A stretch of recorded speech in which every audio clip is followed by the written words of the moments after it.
Alright. Ngithi bazalwane, number 1 sisazongena endabeni zomngcwabo ukuthi singcwaba kanjani thina abazalwane. Siyabonga. Singcwaba kanjani thina abazalwane, senze njani masifela. Kodwa anibambela kuqala uGenesis chapter 1 verse 26 uNkulunkulu uthi asenze umuntu, let us create a man in our own image after our own likeness. Bese sithi ke basifuza abantu. So ke wakhiwe ke. Kodwa ngithi mina wena uyena umfanekiso kaNkulunkulu, nama ngiyena umfanekiso kaNkulunkulu. Noma ubani nje ubukile namhlanje olalela awuyena umfanekiso kaNkulunkulu. Yeke ukuthi mawuzibuka esibukweni uthi lo umfanekiso kaNkulunkulu, you are wrong. You are wrong. Wena ufana nabantu bakini abayifela benenkani abafa bengakholwa. Nami ngizifanela nabakithi because uma wena ukwazi ukuthi uye esibukweni sakini uthi mina ngumfanekiso kaNkulunkulu, shuthi uyasithuka thina ngoba thina sifani nawe thina. Uyayibona leyo. So asifani thina nawe. Musho ukuthi moya esibukweni bese uthi lo umfanekiso kaNkulunkulu. Abantu abafani. Mina ngifana nabakithi nawe ufana na. Kodwa into efana noNkulunkulu into engaphakathi kumuntu. Into uNkulunkulu ayifaka kumuntu, angazi noma kezwakala. So khona into uNkulunkulu ayifaka ngaphakathi kumuntu iyona ke efana noNkulunkulu. Mina ngifana noNkulunkulu, nawe awufani noNkulunkulu. Right? Uyabo? Exactly. Umsindisi nje uzifana nabantu bakubo. Brand ufana nabantu bakini. Na mhlawumbe uzifanela nogogo wakho wafase nezinye elilodwa. Omunye ufana nomthakathi wakubo safa. So sifana nabantu bakithi ngokwemvelo, ngokwenyama. Into efana noNkulunkulu engaphakathi, not engaphandle. Engaphandle ifana nabakithi. Asidluleke lapho. Ngifuna iqala icace. Uma kanjani uNkulunkulu umuntu wakhiwe, uNkulunkulu uthathe umhlabathi. Genesis chapter 2 verse number 7. Ngeke ngifakele le verse. Genesis chapter 2 verse 7. Lithi iBhayibheli uNkulunkulu wathatha umhlabathi wawubumba, wathi mayiqeda ukubumba wase eyawuphefumulela.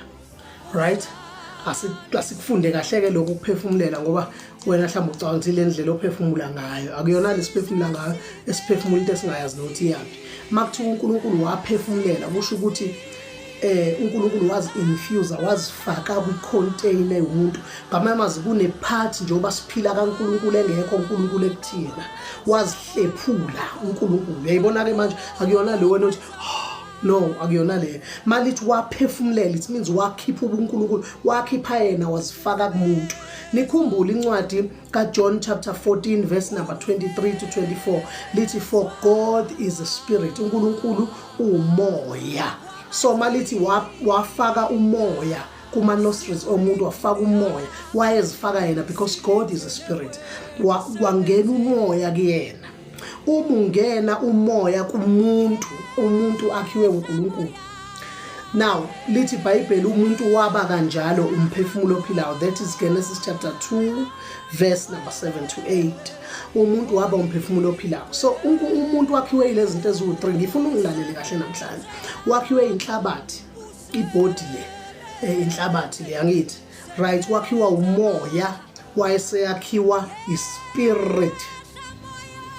Right, khona ziwu3 lezi zinto, soul, body and spirit. Right, for God. So uNkulunkulu umoya. Uyayibona? So uNkulunkulu afaka umphefumulo, ningayithathi kambi emakhaya. uNkulunkulu wafaka umoya kumuntu, not umphefumulo. Umphefumulo into ezalwe inyama nomoya kaNkulunkulu, kwaphuma umphefumulo ophilayo.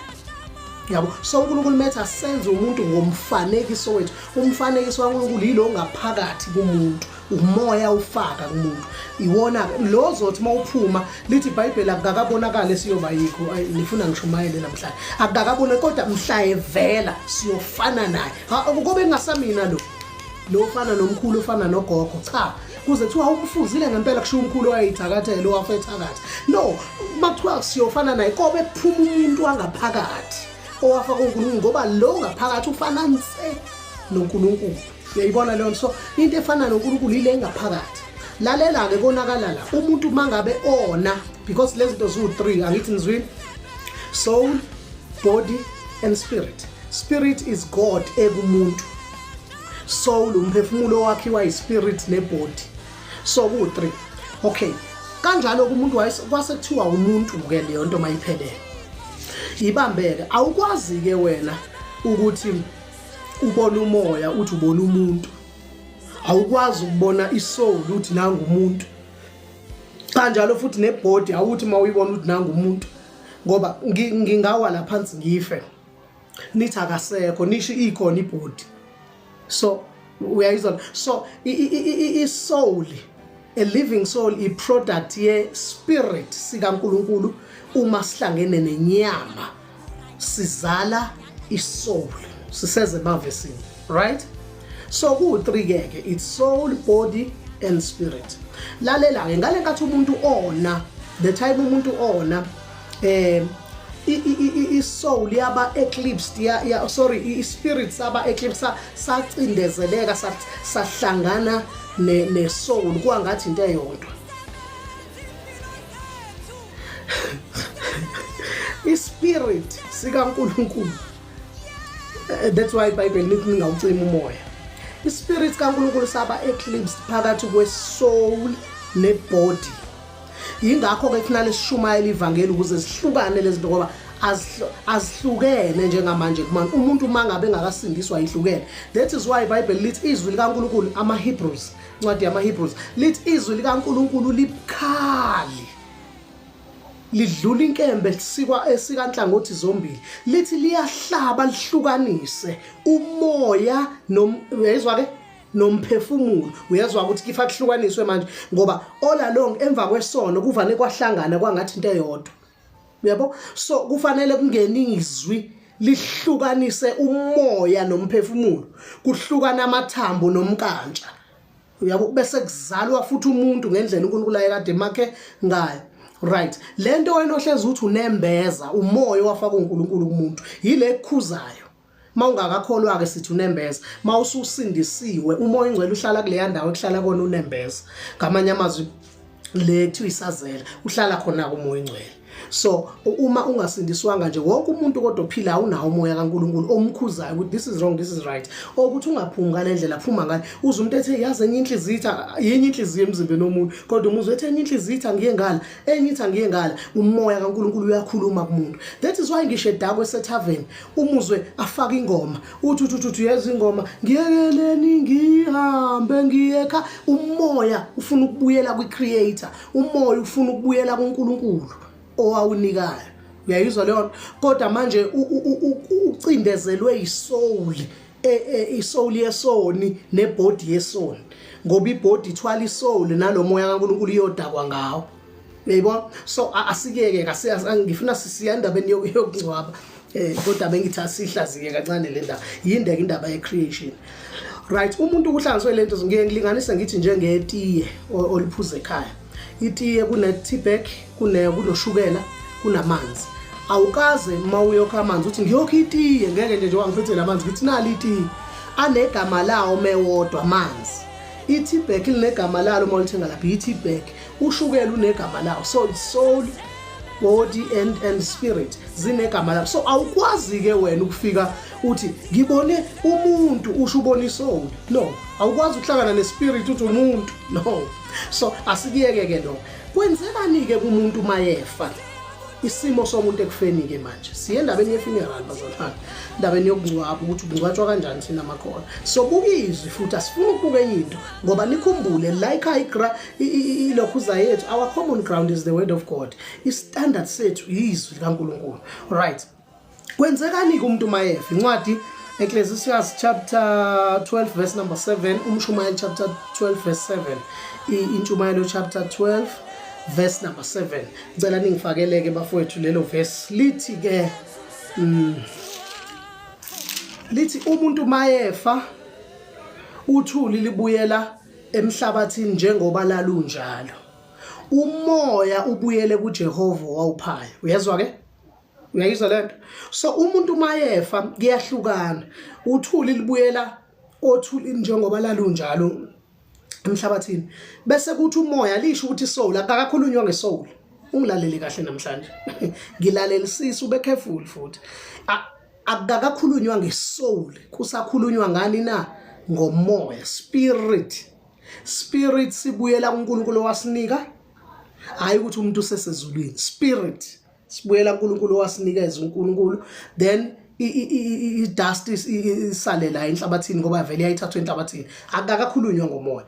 That is uMshumayeli chapter 12 verse number 7. Umuntu mayefa umoya ubuyela kuJehova wawunikayo bese kuthi umhlabathi usale la wawuthathwe khona emhlabathini.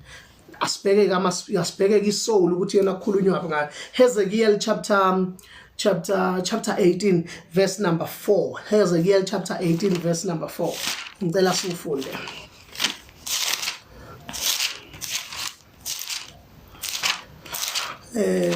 Hezekiel chapter 18 verse number bani? Verse number 4. Ngicela sifundeke lapho. Ngibhalele Hezekiel. Ngicela oniyomthathe ama notes alezinto zibalekile kakhulu. Chapter 18 verse number 4. Bheka yonke imphefumulo ingeyami kusho uJehova.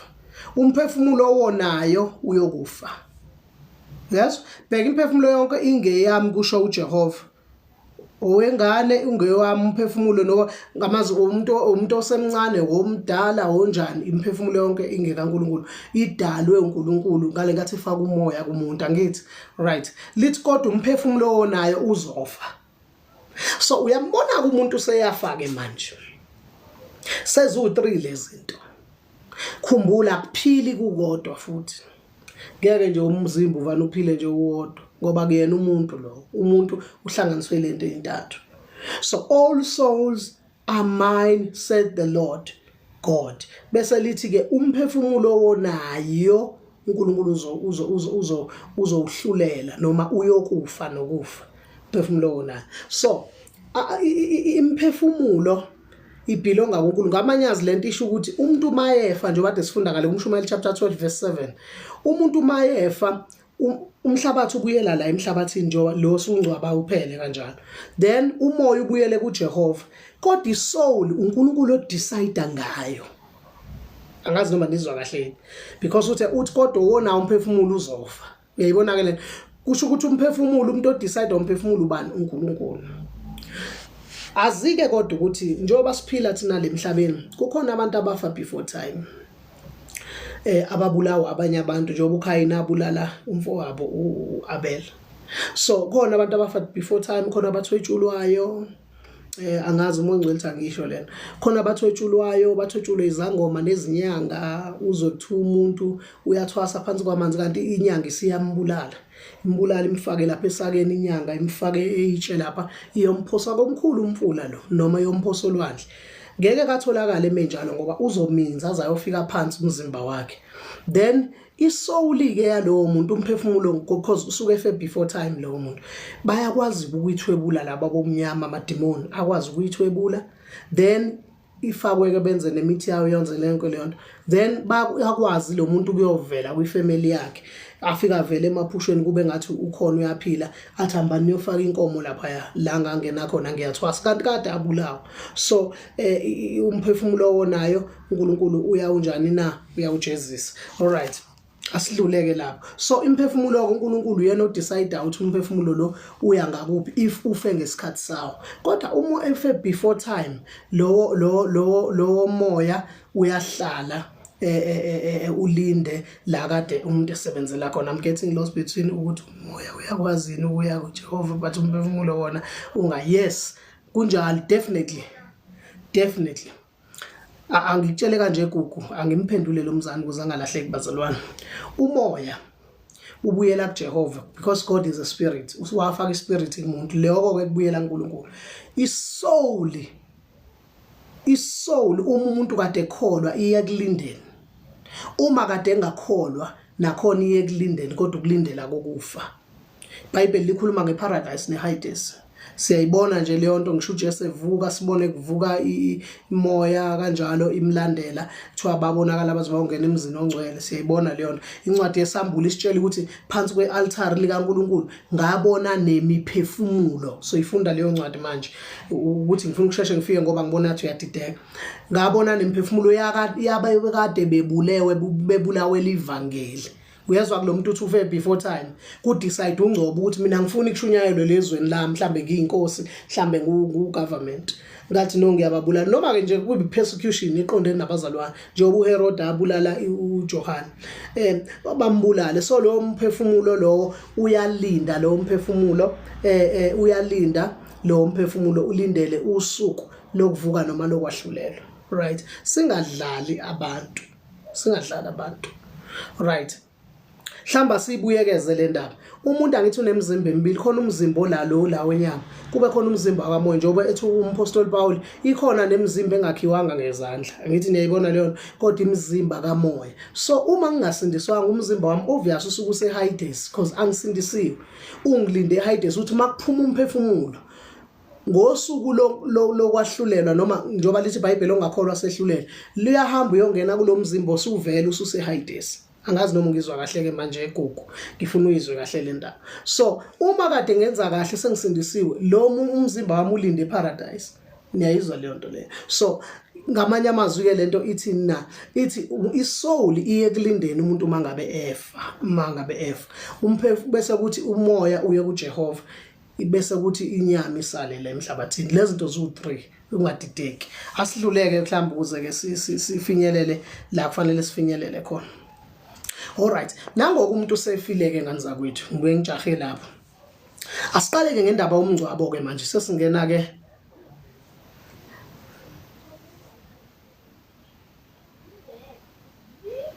angizwa lapha. Ngicela ungimakelele question nceke le ya Brenda ngizoyi-attend ekugcineni. Ngicela ukuqeda kancane bazalwane ukuze singashiyani.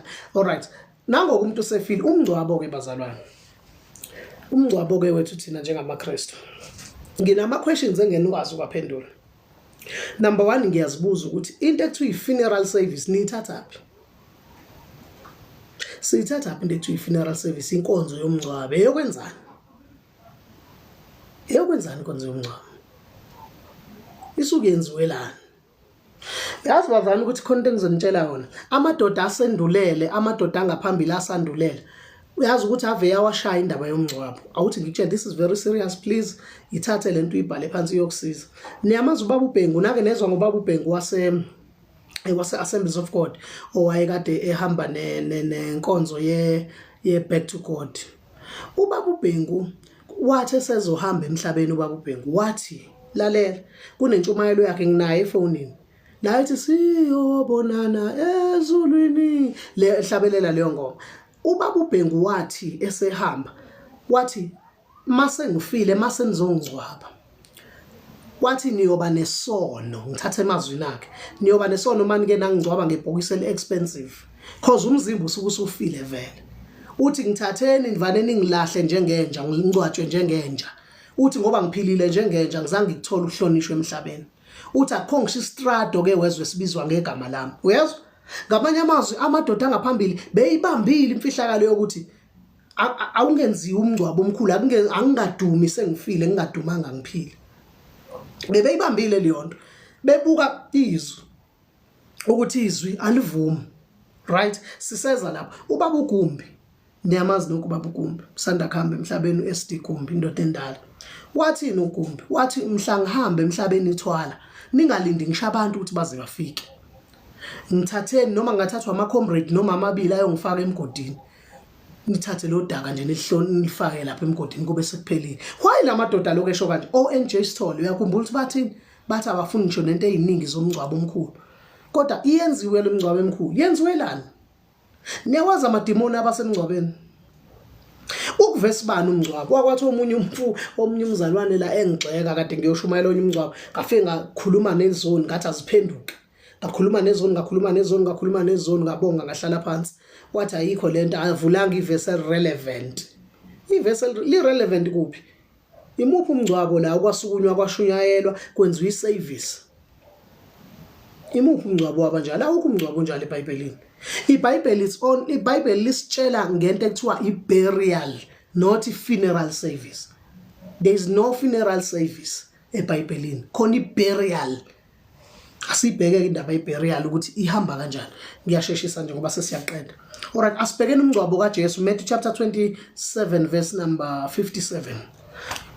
Matthew chapter 27 verse number 57. Asisheshiseni ngani zakwethu ngoba ngifuna ukuthi ngingadli kakhulu isikhathi nami. Matthew chapter 27 verse number 57 ngicela suvule lapha.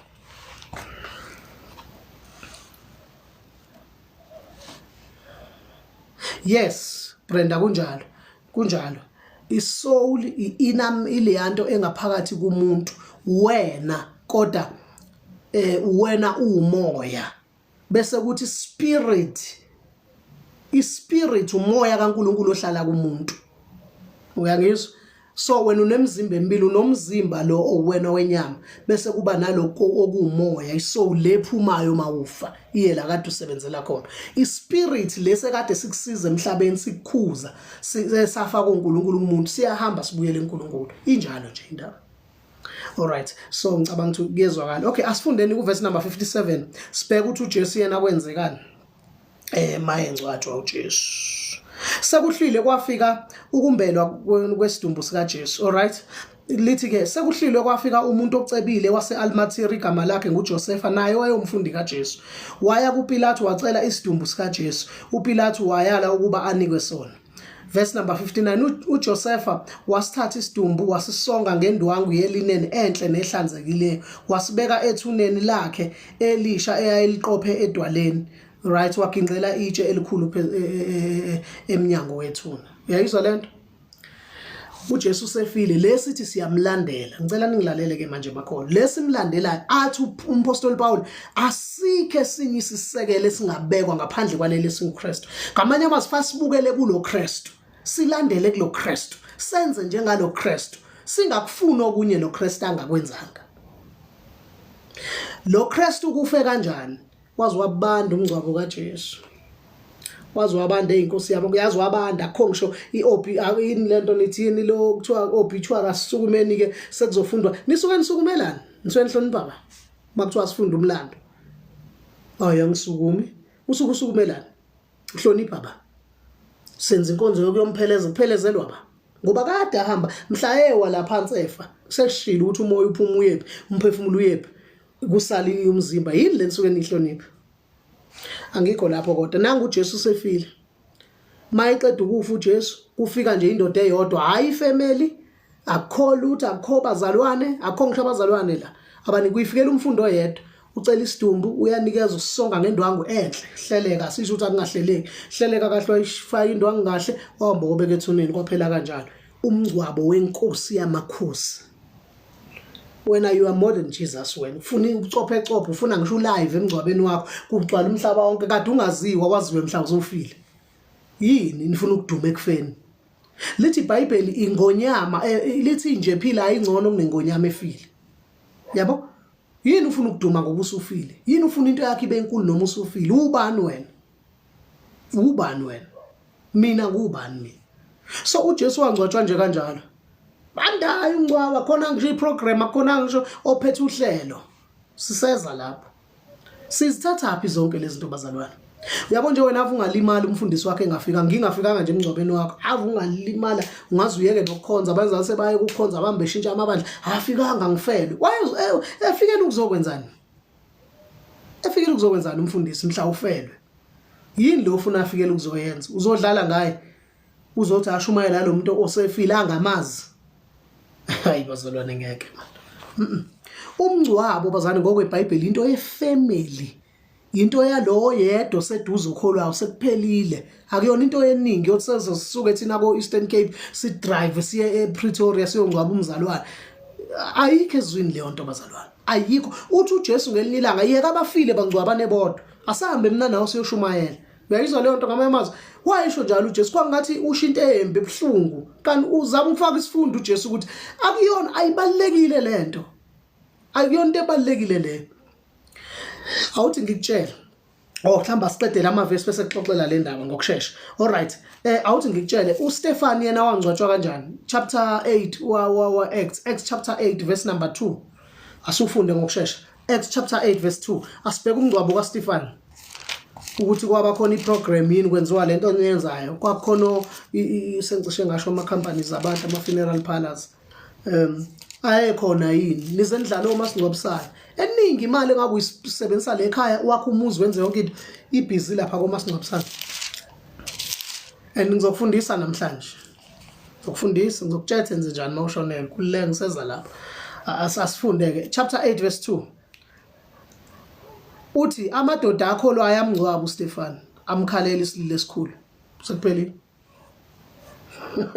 asizwa ngazihlobo asizwa nga-auntie ekuthiwa lo uvele eCape Town wayesalindiwe lo akusafanele enze sick leave ukuze akwazi ukuyemgcwaba asizwa yonke leyo nonsense leyo asizwa ngisho namadoda kusukuma oyedwa ethi mina ngizophatha uhlelo hayi ugcine khonza nami hayi ugcine khonza nami nomunye athi hayi mina ugcine kumina oho lento enizenzayo imidlalo le nani enisindisiwe niyadlala ngafika komunye umngcwabo ama programs ewu2 babe khonza eziyoni la ekhaya lo waphenduka ke wasindiswa kuthiwa ama programs abe u2 ave niphakeme abantu abasindisiwe sometimes niphakeme kwakunani engcwatshelwe iZion yini yayinkinga yini ensenizoyishintsha ngoba usefile umuntu ngiseza lapha ke siqedeleke alright uLuka chapter 11 uverse number 47 uJesu utshela ngicela ubhale Luka chapter 11 verse number 47 uJesu utshela izazi imithetho nabafarisi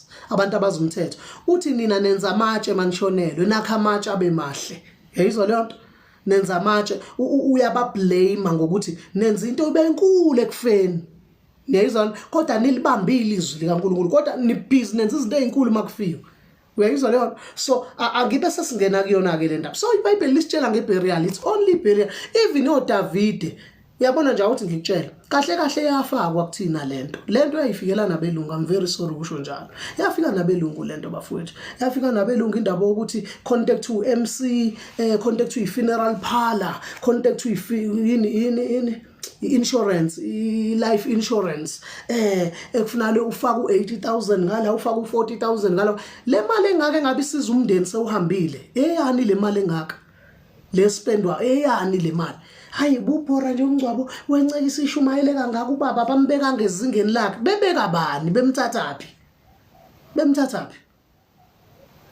balo rest in peace ba yonke le nto ayikho lento bazalwane ayikho lento awuthi ngikutshele mina mawumzalwane ongakwenza nako musukuba noxhaxa lama funeral plans inqwaba u8 and niseyikweletini ngenxa lokho ngiyaxolisa ukumention amagama no Metropolitan ngala no Sanlam ngalana no Asupol ngalana unoba sebe u5 baba ngisana and bazogcina bengakhokhi bonke cause contact to exceed kwi maximum uyabona so ugcine kwenye ugcina ukhohlwa ngisho ukhohlwa mase ushonelwe uyasangana why ungabi nento eyodwa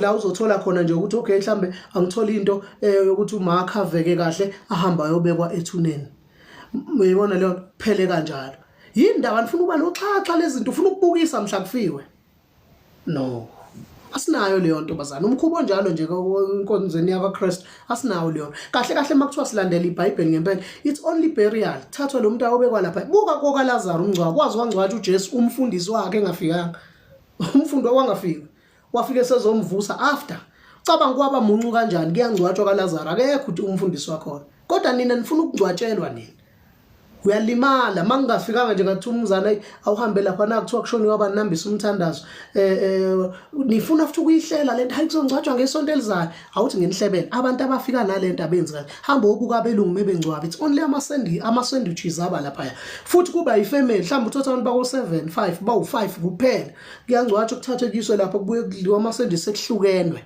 phelile akhonto enkulu kodwa yafakwa kunina niyazifuna into ezinkulu eyinkulu yongcwatshelwe estadium uyokwenziwa ukuthi kuzobe khanjwa ngo-BM kuzobe umdlalo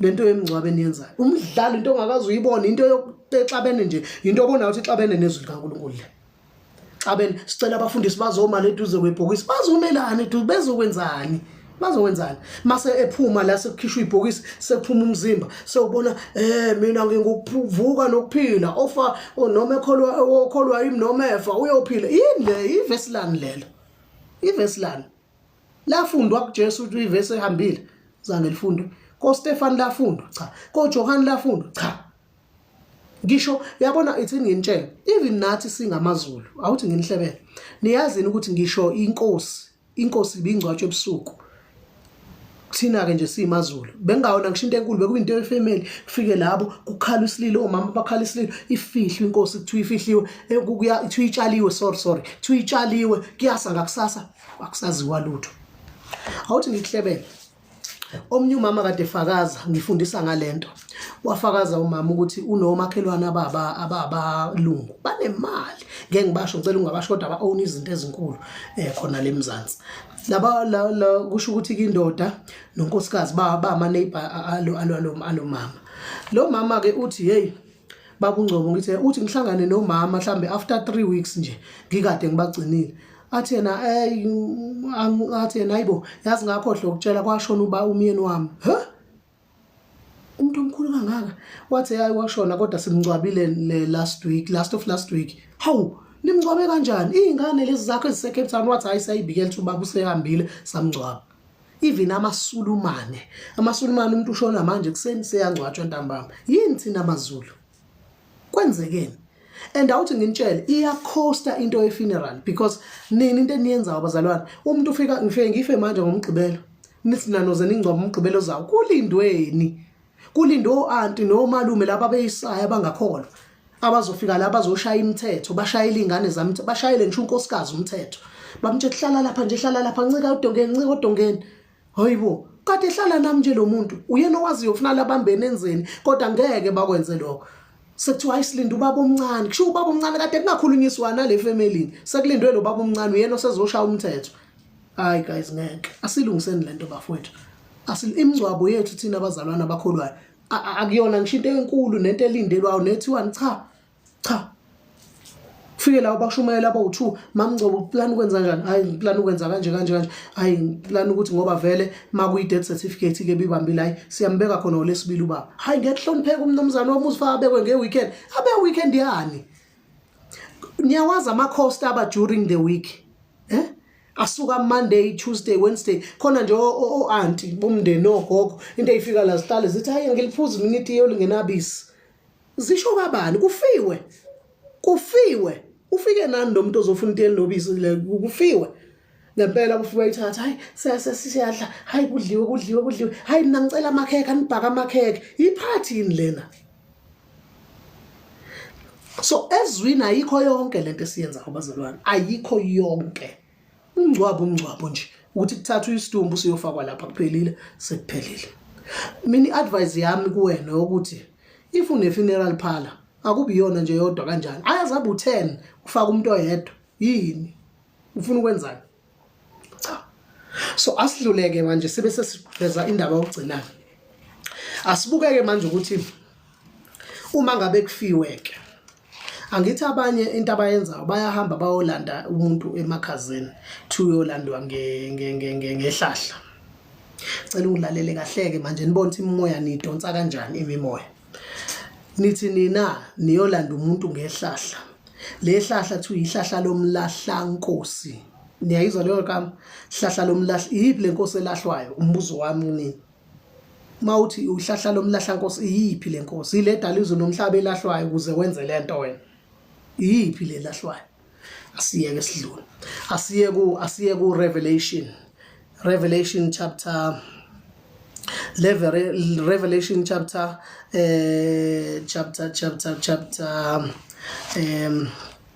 Revelation chapter 6 asibheka chapter 6 ngifuna ukunitshengisa ukuthi ubani lo nisuke niyomlanda manithi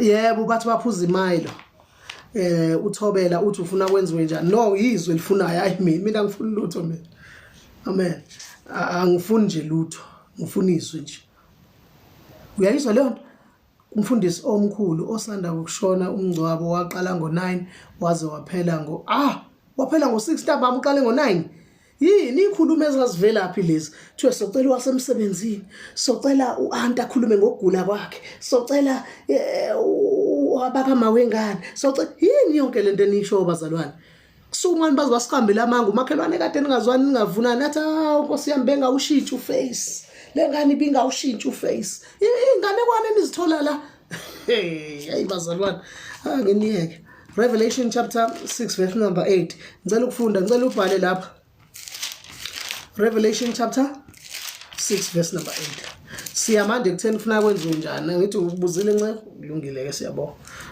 Revelation chapter 6 verse number 8 ngicela ukunifundela. Kuthe lapho livula ngabona okay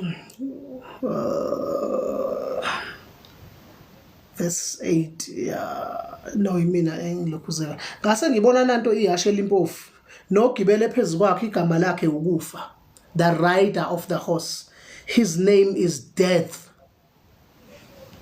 Cela ningilalele kahle. So uma nithi nina niyolanda umuntu ngehlahla nifika lapha la eshonele khona nithi niyamthatha, khumbula uyalizwa ivesi ukuthi lithini, lithi ngabona i-rider of the horse igama layo death, ukufa, inalo igama layo death, lo moya noma leli demon. Now uma nithi nina niyolanda umuntu ngehlahla nisuke ningeve nilanda umuntu, nisuke nilanda lo moya ombulele.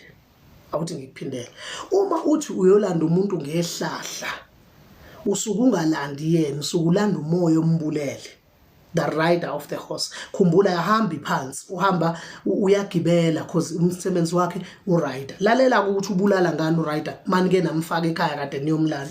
Thiwa ke igama lakho ukufa neHides lamlandela. Uyazi iHides ithuna ngithi lamlandela neHides, right?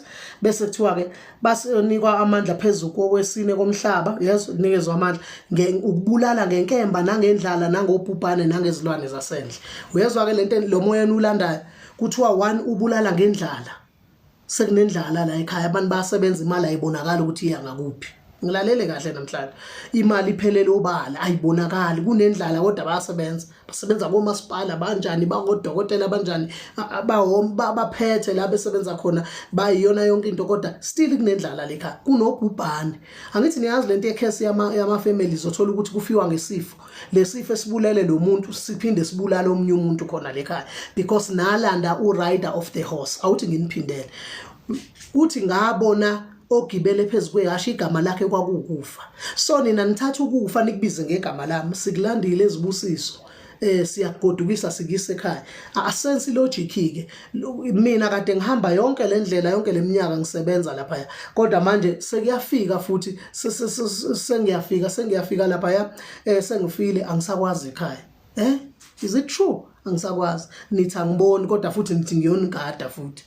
Buka ukuthi uzobona ukuthi ubani lo. Mandlule emfuleni ungasali la akubona sekhaya. Ubani ngani lo benihamba naye? Lo u-rider of the horse because igama lakho udeath. Bayafika ke no death bafuna bamfaka ekhaya nalika ikamero lakho nakuke la hayihlala lana ke wena. Ngale ngathi besho because senimqambe negama lami senimnika umsebenzi ke. Okugcina indaba yokuthi kube khona izikhuluma emngcwabeni ayifuneki bazalwane, ngoba ezinye izikhuluma izona ezifaka ubuthaka kuthina njengabazalwane nezifaka ubuthaka ekhaya. Lalelani ngenixoxela. Naku kufe mina ngumzalwane. Ngosuku lomngcwabo kufanele kusukumisa ubaba omncane wefamily nje kuthiwa siyamhlonipha Nkosi yami abe nezwi naye. Engangazi akayazi impilo ade sengiyiphila, akazi bese ngikholwa ngisindisiwe, asuke lapha vanathi lalela. Angithi ukhona u-rider of the horse la nimlandile ngehlahla ngithi bese ethi u-rider ke lalela athi ni ku-rider of the horse athi angithi sebizwe ngegama lami ukhona ulindile la ufuna ukubona ukuthi uyaqashwa yini lekhaya. Kusukume kumalume nombaba omncane athi siyabonga ayike ezibusiso uphenduka ubheka umndeni wakho, ukhuza umkhuhlane, ugada izingane zakho. Athi idemoni ngawuthola umsebenzi kulomndeni because idemoni selizoba neselizokwazi ukufika emaphushweni lizenza mina because linikwe owomndeni. Lithi iBhayibheli icovenant ayenzeki uma engekho owegazi. So khona izinto ezifuna ukukhulunywa bese ziyenzeka. So maseqalile lemimoya isebenza ningayisoli ngoba iyafakwa yinini ekhaya.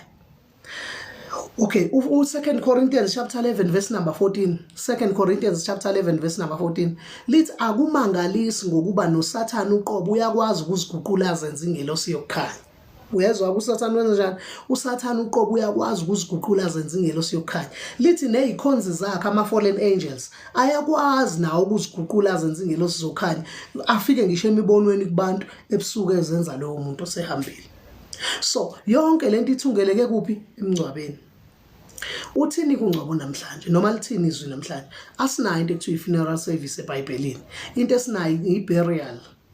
Uma ngifa nje mina ngisho uma ngcwaba ngayibizela abazalwane ababili bazalwane ngicela ningibambise la ubaba usehambile emhlabeni umndeni vele sengiutshelile ngawutshela namanje futhi ngiyawutshela nakusasa ngobe ngiwutshela uthi mangihamba ngifuna lokhu angikufuni uma unkosikazi wami ningamhloniphanga ngamana athwala imithwalo aphinde kubo uma ningahloniphanga even legally nje uma senishadile umfazi wakho oshinqomo ukuthi faka kwenziwe njani musani ukunika abantu abangakholwa amalungelo ezintweni zeni bakhuluma ubuthaka bamema amadimoni abuya azohlupha la ekhaya so uma kuthiwa ngiyafa nje akukho ikhuluma akukho lutho hamba uyothatha umzimba lapha uhambe uyofaka kwethuneni umzimba sekuphelile okade buza intaba yamatshe ama-tombstone i-tombstone yenze ngalolo suku umuntu efile ngale nkathi nibhizi nilungisa hambe lapha la wenziwa khona ama-tombstone mawufuna ukwenza i-tombstone yenziwe ibe inhle mhla encwatsha umuntu biza abantu abakha amaliba abakhona bakwakhele kahle kube kuhle hayi ukuthi kuye kuthiwe uvuli awenzi unveiling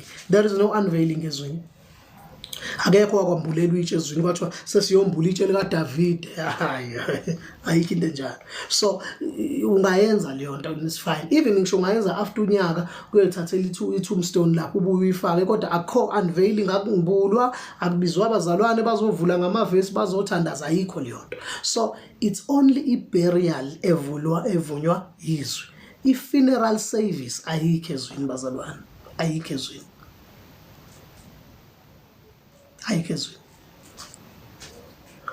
ingakho ke mina kuba kwabangakholwa phela bayafika abangakholwa befuna sibangcwabele ngiyababuza kuzobe likhona ihlahla kuzobe khona ukuthi bese ngiyabatshela lalelani ke mina ngihamba ngicinela la ngifiki la sheshe sizwane masingazwani bayeke into edala ngisho nje ngiyayazi imimoya eba around makufika ngiyayazi nayi yasho iBhayibheli ukuthi kuba khona udeath njoba ngisho ukuthi khona imingcwabo obuye usunanefiya ususaba kwanawe uze uthi ngeke manje hey kwanami ngathi ngizofa kwanami uzothi ayike kunento around manje spirit sokufa ingakho iBhayibheli lithi nesono nesitha sokugcina siyonqotshwa ukufa lithi iBhayibheli ningakwembathi ukufa seningimbathile ke seniyasaba ke manje nalo mama uyakholwa kodwa ngenxa yomndeni usembozwe wambozwa ke manje umboziwe kuthiwa uhlonipha ukufa akufanele sihloniphe isitha khahlela lento uyibeke lapha ningayi-entertain indaba yokufa menyazelo hayi inkonzo enkulu izoba sestadium yababa siyemphelezela hayi kuyophelezelwa ba amen siyabonga kakhulu ngiqedile bazalwane ekhameni lika Jesu angani noma khona yena ama questions inamba yami yocingo ithi 073 956 3978 073 956 3978 nangu nobhala ecela imibuzo mayikhona bazalwane inamba yami leyo yocingo ya WhatsApp futhi ngicela Mr Zwane ubanikeze inamba yakho sine group bazalwane End Times la khona sifundisana khona ngokujula ngezwi lenkosi sikhulekelane sikhulisane ikhona uyakwazi ukujoina kuyona ngenamba yakho ya WhatsApp ngizocela ke nithathe inamba yenceke lapha umsindisi Zwane nangu ebhala lo othi nje ngicela imibuzo ngicela siye futhi ku YouTube channel it's where uthola wonke ama teachings uthola injumayelo zonke na inamba ya Mr Zwane 0789274262 yeah siyabonga kakhulu egameni lika Jesu ulive ungena ngasikhathi sinabe buza umsindisi ulive bazalwane ungena Monday Wednesday and Saturdays kodwa ngenxa ye networks buyishayeke bazalwane njengoba ungenile Saturday wangena izolo ungenile namhlanje soze siphinde sihlangane Saturday Wednesday ngesibe khona ngenxa ye network isesiqwashisiwe la ngikhona ukuthi ugesi uzobubheda Wednesday kune maintenance ezobuyenziwa so i network izabe ingekho right ngiyaxolisa kakhulu sizosibonane Saturday ngo8 o'clock amen ebusuku uNkulunkulu anibusise ngicela ungeneke lapha ku WhatsApp uze kuthina sikwazi ukukhulisana ngezwi lenkosi uNkulunkulu anibusise okunye ke bazalwane njengoba ngisho YouTube please subscribe guys also uringi bell ukuze wonke ama video afakwayo ukwazi ukwabona WhatsApp wami uthi nje sorry uYouTube ngiphazamiswa ile mibuzo eminingi la uYouTube uthi Prophet Zingcobo mawuthi nje Prophet Zingcobo unjalo amen siyabonga kakhulu ngizocela no WhatsApp ke inceke umsindisi Zwane manifuna ungena egroupini ye End Times uNkulunkulu anigcine abe nani ngiyanithanda kakhulu bazalwane asihlangane Saturday uNkulunkulu anibusise. Ngizozama ngelinye ilanga ukuthi sikwazi ukwenza ulive wethu ube u30 minutes, ungadluli 30 minutes. Amen. God bless you. uNkulunkulu anibusise nonke bazalwane ake ngithandaza. Mhlawumbe ukhona ofisa ukwamukela uJesu njengenkosi nomsindisi namhlanje obengakaze amamukela uJesu njengenkosi nomsindisi, obefisa mhlawumbe ukuyibuyisela enkosini, awuthandaze nami uthi ngegama lika Jesu ngiyabonga Nkosi ukunginika lethuba.